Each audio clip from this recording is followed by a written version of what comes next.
ఈరోజు జగన్మోహన్ రెడ్డి గారు అంబటి రాంబాబు గారి ఇంటిపైన జరిగినటువంటి దాడికి వాళ్ళకి సంఘీభావం తెలపడం కోసం జగన్మోహన్ రెడ్డి గారు తాడేపల్లి నుంచి బయలుదేరుతున్నారు. మొన్న జరిగినటువంటి సంఘటన చాలా బాధాకరమైనటువంటిది. ఈ రాష్ట్రంలో 40 సంవత్సరాల నుంచి సుదీర్ఘంగా రాజకీయాల్లో ఉన్నటువంటి అంబటి రాంబాబు గారి మీద దాడి చేయడం చాలా హేయమైనటువంటి చర్య.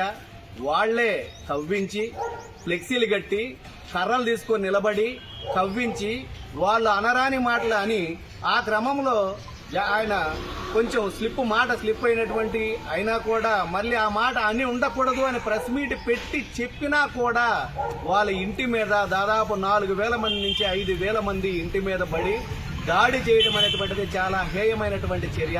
ఈ చర్యను ఇవాళ ఆంధ్రప్రదేశ్ రాష్ట్రంలో ఉన్నటువంటి ప్రతి ఒక్కరు కూడా ఖండిస్తూ ఉన్నారు. ఈ రాష్ట్రంలో ఏం జరుగుతుందో, ఎంత దౌర్భాగ్యమైనటువంటి పరిపాలన జరుగుతుందో చూస్తున్నారు. అంటే మీరు ఒక మాట అన్నప్పుడు ఎదుటి వ్యక్తి అంటే మీరంటే లేదు, కానీ ఎదుటి వ్యక్తి అంటే దాని మీద మేము దాడులు చేస్తాం, ప్రతిదాడులు చేస్తాం, తిరగబడతాం, మీ ఇష్టం వచ్చినట్టు బేవత్సం చేస్తాం అనేటువంటి ఆటవికమైనటువంటి పరిపాలన చేస్తున్నారు ఈ రాష్ట్రంలో. ఈ పాలన ఎవరికి కూడా అంత సక్రమైనటువంటిది కాదు, మంచి వాతావరణం కాదు. ఆంధ్రప్రదేశ్ వాతావరణం అంటే ఎప్పుడు కూడా ఆంధ్రప్రదేశ్ రాష్ట్రం అంటే శాంతియుతంగా ఉండేటువంటి రాష్ట్రం. అలాంటి రాష్ట్రాన్ని ఇవాళ మరో బీహార్ లాగా తయారు చేసేటువంటి పరిస్థితిని తీవ్రంగా ఖండిస్తూ ఉన్నాం. జగన్మోహన్ రెడ్డి గారు ఇవాళ పరామర్శకు వస్తున్నారు. జగన్మోహన్ రెడ్డి గారు ఆ కుటుంబాన్ని పరామర్శిస్తారు. ఆ కుటుంబానికి అండగా మేమందరం కూడా చేదోడు వాదోడుగా ఉంటాము.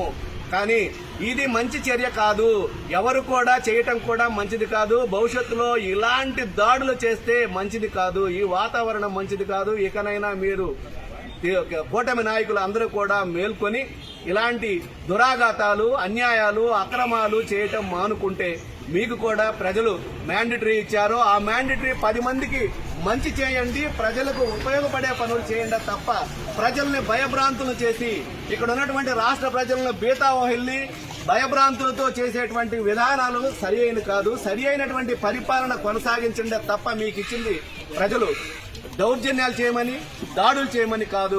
ఇకనైనా ఈ దాడులను ఆపండి. మీరు దాడులు చేస్తే ప్రతిఘటించడానికి, ఎదుర్కొనడానికి ధైర్యంగా అందరూ వైఎస్ఆర్ కాంగ్రెస్ పార్టీ సిద్ధంగా ఉంది. కానీ మా సంస్కృతి అది కాదు. మేము శాంతియుతంగా నిరసన తెలుపుతాం తప్ప ఎక్కడ కూడా దాడులు, ప్రతిదాడులు చేయడం అనేటువంటిది జరగదు. అటువంటి పనులు మాత్రం మీరు కూడా మానుకొని ప్రజలకు మంచి పనులు చేస్తారని హితవు పలుకుతూ సెలవు తీసుకుంటాం.